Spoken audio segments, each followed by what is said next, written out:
ఈసారి బతుకమ్మనైతే ఒక డిఫరెంట్ గా తయారు చేద్దామని చెప్పి లాస్ట్ వీడియోలోనైతే చెప్పాను కదా. లాస్ట్ వీడియోకి కంటిన్యూ వీడియో అనమాట ఇది. బతుకమ్మను పేర్చడం అయితే స్టార్ట్ చేశాను. యాక్చువల్ గా ప్లాన్ అయితే మొత్తం ఫ్లాప్ అయిపోయింది. నేను అనుకున్న మోడల్ డిఫరెంట్ ఏంటి అంటే ఇలా బతుకమ్మని పేర్చడం డిఫరెంట్ గా కాకుండా నార్మల్ బతుకమ్మ లాగానే పేరుస్తూ ఉండగా మధ్య మధ్యలో ఎల్ఈడి లైట్స్ చుట్టూ ఒక్కొక్క లేయర్ వచ్చే విధంగా పెడదామని మేమైతే అనుకున్నాము. ఆ లైట్స్ వెలుగుతో ఈ ఫ్లవర్స్ లోనైతే చాలా బాగా కనిపిస్తుంది అని అనుకున్నాను.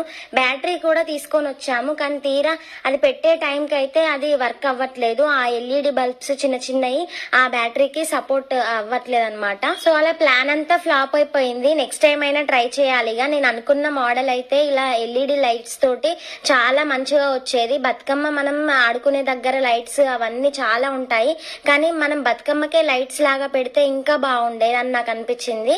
చాలా బాగా ఎంజాయ్ చేశాము. మరి మా బతుకమ్మ మీకు ఎలా అనిపించింది కామెంట్ చేసి సబ్స్క్రైబ్ చేసుకోండి. వీడియో నచ్చితే షేర్ చేయండి.